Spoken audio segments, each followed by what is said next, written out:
Hello दोस्तों, अस्सलाम वालेकुम, सत श्री अकाल, गुड इवनिंग, नमस्कार। क्या हाल है आप सभी का। मैं गुल मोहम्मद पवार आपके सामने आपके अपने सुपर फास्ट कोचिंग सेंटर पर। जैसा कि आप जानते हैं, आज हम पढ़ाने वाले हैं स्पोकन इंग्लिश की क्लास में हैव, हैड, हैज़ का यूज़। इसको हम बहुत ही ध्यान से सीखेंगे। बहुत सादा सा रूल है, एकदम बच्चे की तरह सीखना है। बहुत छोटा सा माइंड लगाना है, ज़्यादा दिमाग बिल्कुल नहीं लगाना है। मैंने एक एग्जांपल यहाँ पे बिल्कुल लिखा हुआ है, तुम्हारे पास 4 पेन हैं। इस तरीके के जो चीज़ रखना या पास होना, इस तरीके की चीज़ होती हैं, उस सारे सेंटेंसों में इनका यूज़ करना है, हैव, हैज़ और हैड का। टेंशन मत लो, दिक्कत मत लो, दिमाग से सारी परेशानियां निकाल दो। जो भी परेशानी आज तक है वो सब निकालनी है, क्योंकि परेशानी तुम्हारे हाथ में है, किस तरीके से निकाले हो। तो आज हमारे पास है, तुम्हारे पास 4 पेन हैं। जैसा कि तुमको पता है, सब्जेक्ट सिंगुलर प्लूरल 2 प्रकार के होते हैं। उसके हिसाब से हम इन हेल्पिंग वर्बों को यूज करेंगे, हैव, हैज़, हैड। ठीक है जी, बहुत ध्यान से देखना है। हैव जो है हमारा प्लूरल के साथ यूज होता है, हैज जो हमारा सिंगुलर के साथ यूज होता है, और ये हैड है ना, ये है अजूबा। ये है अजूबा, और अजूबा का मतलब है भाई साहब कहीं भी लगा दो, यानी कि पास्ट में। सिंगुलर की जरूरत नहीं, प्लूरल की जरूरत नहीं, इसको कहते हैं अजूबा। ठीक है जी, इस बस इतना ही याद रखना है कि ये पास्ट में आएगा जी। ठीक है, अजूबा है ये आपका, पास्ट में। सिंगुलर देखने की जरूरत नहीं है, प्लूरल देखने की जरूरत नहीं है, बस इतना देखना है कि पास्ट है। पास्ट माने भूतकाल, हाँ वही वाला जो तुम सोच रहे हो, बिल्कुल सही सोच रहे हो। ठीक है जी, अब इसके बाद हैव, हैज, हैड किस तरीके से, एक एग्जाम्पल, बिल्कुल सादा सा एग्जाम्पल तुम्हारे सामने रख रखा है मैंने। इस एग्जाम्पल को बहुत ध्यान से देखो, बिल्कुल एक एक वर्ड क्लियरली पढ़ना है। तुम्हारे पास 4 पेन हैं, 4 मीन्स 4। ठीक है जी, अब इसको तुम्हारे पास, यानी कि तुम्हारे की स्पेलिंग होती है यू। सब एक चीज बहुत ध्यान रखनी है जी, कर्ता, क्रिया, कर्म और वाक्य हुआ नरम। नरम माने आसान। अरे दादी की रोटी खाते हैं नरम नरम, माँ की रोटी खाते हैं नरम नरम, यानी आसान और मुलायम। So that's why we are talking about the easy sentence. Okay, let's see, you have, ये this is the plural subject. ये प्लूरल सब्जेक्ट है, और प्लूरल के साथ जैसा कि मैंने यहां पर लिख दिया है, हैव का यूज करना है। तो यू हैव। अब इसके बाद कर्ता, क्रिया आ गया, कर्म की बात होनी है। कर्म वो होता है जिस बेस पर क्रिया होती है, और कर्ता वो होता है जो कार्य को करता है। कर्ता मतलब करने वाला। ठीक है, यू हैव 4 पेन, FOUR4PEN, लेकिन यहां है पेन्स, क्योंकि ये भी प्लूरल हैं, 4 हैं। इस बात का भी ध्यान रखना है। You have 4 pens. अगला सेंटेंस ले लेते हैं, एक एक सेंटेंस से बहुत ही ध्यान से पढ़ेंगे। बहुत छोटी वीडियो होने वाली है, और तुम भी अपने आराम से इसको देखना है, समझना है, प्रैक्टिस करनी है। और नहीं आए तो कमेंट में पूछ सकते हो। दिल के दरवाजे तुम्हारे लिए खुले हुए हैं, कमेंट के दरवाजे भी खुले हुए हैं, उसको बिल्कुल बंद मत समझो। समझ में आ रहा है। अब इसके बाद इसका दूसरा सेंटेंस लेते हैं, प्लूरल, क्योंकि हम हैव की बात कर रहे हैं। तो प्लूरल में हम हैव में हम जो होते हैं, एक से ज़्यादा लोग प्लूरल होते हैं। तो हमारे पास 2 किताबें हैं। ठीक है जी, ये हमने लिखा है, हमारे पास 2 किताबें हैं। ये हमने देखा, हमारे पास 2 किताबें हैं। तो वी, हमारे यानी कि वी जो होता है फर्स्ट पर्सन, प्रथम पुरुष, फर्स्ट पर्सन। अब प्लूरल के साथ वी, हम ज़्यादा लोग हैं, इसलिए हैव का यूज करेंगे। वी हैव कितनी किताबें हैं, 2 किताबें हैं। 2 की अंग्रेजी 2 होती है, और किताब की अंग्रेजी बुक होती है, BOOK, लेकिन प्लूरल है तो बुक्स। ठीक है जी, इसको किस तरीके से सिंगुलर प्लूरल बनाते हैं ना, उनको ये भी तुम्हें आगे सिखाएंगे। लेकिन मैंने एक ही बात कही है कि बहुत ही धीरे धीरे से, आराम आराम से चलना है। वी हैव 2 बुक्स, सिंपल है, सेंटेंस क्लियर। ठीक, ओके। नाउ अब हम बात करते हैं, ऐसे ही जितने भी प्लूरल आपके सब्जेक्ट होते हैं उनके साथ हैव का यूज करना है। एक बार मैं यहां पर लिख देता हूं प्लूरल सब्जेक्ट के बारे में। देखो, सबसे पहले यू होता है, वी होता है, आई होता है, दे होता है। ये आपके प्लूरल सब्जेक्ट हैं जो कि प्रोनाउन है। ठीक है। और दूसरी तरीके से प्लूरल सब्जेक्ट नाउन भी हो सकते हैं, जैसे कोई भी एक चीज़ होती है, जैसे बुक है, ये सिंगुलर है बट ये प्लूरल भी बन सकती है, नाउन भी प्लूरल हो सकते हैं। अगर नाउन भी कोई प्लूरल है तब भी उसके साथ प्लूरल यानी हैव का यूज़ करना है, और जो ये प्रोनाउन आप सब्जेक्ट के तौर पर लेते हो तब इनके साथ हैव का यूज़ करना है। बहुत ही ध्यान से समझेंगे। फिर एक बार ध्यान दो, यू प्लूरल होता है, वी प्लूरल होता है, आई प्लूरल होता है, दे प्लूरल होता है। प्लूरल मतलब बहुवचन, यानी बहु यानी बहुत ज्यादा, एक से ज्यादा, मोर देन वन।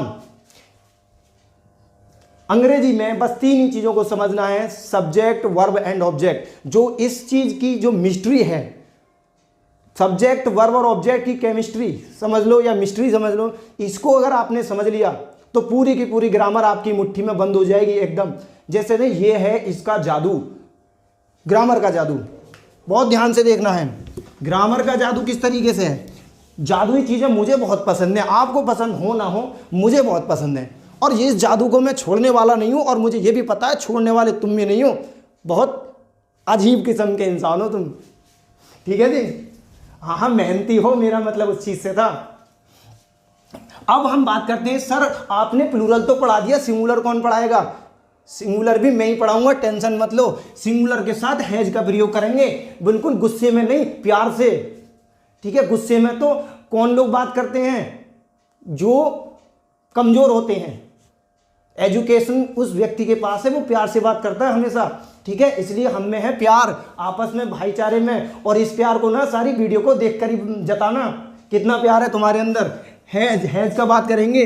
अब जब मेरे आई तो मैंने प्लूरल में गिन दिया था, लेकिन अब सिंगुलर की वह, यानी किसी एक, जैसे मान लो उसके पास एक क्या है, घड़ी है, उसके पास एक घड़ी है, लेकिन उसके जिसकी बात कर रहे हैं ना वो एक आदमी है, ज़्यादा नहीं है, तो एक आदमी जो होता है ना सिंगुलर होता है। अब देखो, जैसे उसके पास एक घड़ी है,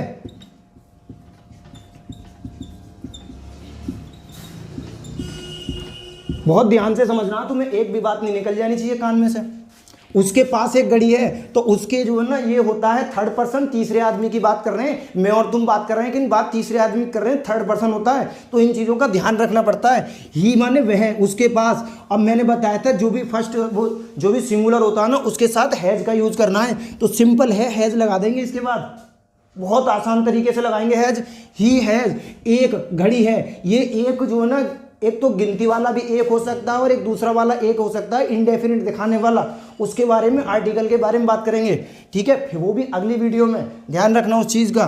ही हैज़ आ, ए मान, यहाँ पे आ यूज़ करेंगे, ठीक है, लेकिन ये काउंटिंग वाला आ नहीं है, ठीक है जी। ही हैज़ आ वॉच, ठीक है जी, रिस्ट वॉच हो या कैसी वॉच हो, लेकिन वॉच है, ठीक है। He has a watch, simple है। ऐसी एक और एग्जांपल लेके देख लेते हैं। अगर मान लो ये लड़का नहीं है, ये लड़की है, ठीक है, यहाँ से पता नहीं लग रहा है लड़का है या लड़की है, लेकिन मान लो ये लड़की है, तो फिर यहाँ ही नहीं लगाएंगे। फिर भैया लड़की के लिए उसके की अंग्रेजी सी होती है, बहुत ध्यान रखना है, SHEC, ठीक है।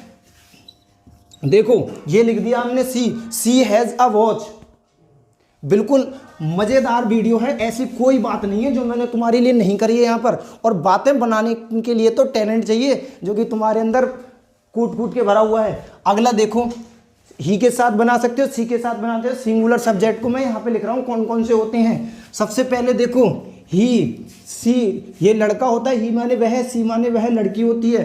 देखो फिर होता है कोई भी वस्तु या किसी चीज़ के लिए इट, सिंगुलर होता है।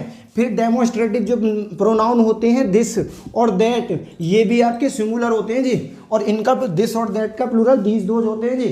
अगली बात करते हैं, ही, सी, इट, दिस, दैट। और कोई भी नाम जो होता है ना प्रॉपर नाउन, वो हमेशा सिंगुलर होता है जी। कोई भी नाम जो प्रॉपर नाउन होता है वो हमेशा सिंगुलर होता है, याद रखना, क्योंकि व्यक्ति का नाम ले रहे हैं, वो उसमें 4 नहीं हो जाएंगे, एक ही रहेगा। अगर मोहन की बात करेंगे ना, मोहन एक ही है, 4 नहीं होंगे। तो ये हो गया name, he, she, it, this, that, और कोई भी नेम हमेशा सिंगुलर होते हैं। और इनके साथ जो है ना, तुम्हें ये जो जितने दिख रहे हैं सिंगुलर सब्जेक्ट, इनके साथ हमेशा हैज का यूज करना है जी, पास है के लिए। अब बहुत ही ध्यान से एक और यूज रहेगा, बस थोड़ा सा अपने दिल पर पत्थर रख लो, एक पत्थर और रख लो, और इसको और सीख के ही जाऊंगा आज तो। बस मजे में पढ़ना, पढ़ने के कई सारे टैलेंट होते हैं, और वो टैलेंट तुम्हारे अंदर मुझे दिख रहा है। ठीक है जी। ये है हेड। हेड माने मैंने बोला था अगर पास है तो ठीक है, लेकिन अगर पास था वाली बात आ जाएगी ना तो फिर हेड का यूज करेंगे, क्योंकि मैंने शुरू में ही बोला था वीडियो के पास्ट में यूज करना है। और इसका सिंगुलर प्लूरल तो तुम्हें देखना ही नहीं है, ये तो तुम्हें फ्री का हलवा मिल गया। हेड लगा देना बस, ठीक है जी। जैसे मेरे पास कार थी, पास्ट की बात है जी, बीते हुए समय की। मेरे पास कार थी, आई हैड अ कार। यहां पर एक लिखा होता तो आ लगा देते, आई हैड अ कार, ठीक है। उसके पास ये देखो सिंगुलर है और इसके बाद मैं वो प्लूरल है, आई को प्लूरल में मानते हैं, ठीक है जी। अगर ये सिंगुलर बन जाता, उसके पास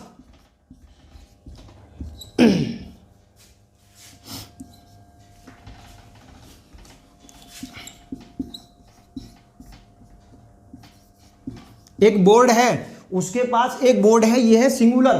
तो सिंगुलर के हिसाब से उसके लिए फिर मैंने पहले ही बताया था तीसरा व्यक्ति है और थर्ड पर्सन में आता है ही सी ये, ठीक है जी। तो इसका मतलब अगर ये लड़का है तो ही लगाएंगे, ही। और सिंगुलर और प्लूरल इसमें तो देखना ही नहीं है, पास्ट में, सॉरी था लिखना था यहाँ पर, सिंगुलर और प्लूरल तो देखना ही नहीं है, पास्ट में डायरेक्टली हेड लगा देना, ही हैड अ बोर्ड,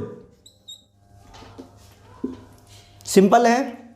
अब हमने ये सीखा आज हैव, हैज और हैड का यूज सीखा है। इसको कंटिन्यूसली किस तरीके से करेंगे, ये अब इस तरीके के सेंटेंस अपने माइंड में बनाने हैं और माइंड में बनाने के बाद उनको फिर नोटबुक में प्रैक्टिस करके देखनी है। और जो ना बन रहा हो उसे पूछना है, कमेंट में पूछ सकते हैं या दूसरे तरीके से पूछ सकते हैं।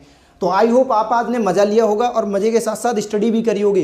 तो स्टडी को जिस तरीके से करनी है उसी तरीके से करो, मज़े में पढ़ो, सीरियस होकर पढ़ो, और एग्जाम आ जाए तो फिर तो बिल्कुल सीरियस होकर ही पढ़ना, ठीक है जी। तो ये रहा आज का हमारा टॉपिक। आज कल फिर मिलेंगे आपको एक नई वीडियो के साथ, दमदार वीडियो के साथ। Thank you.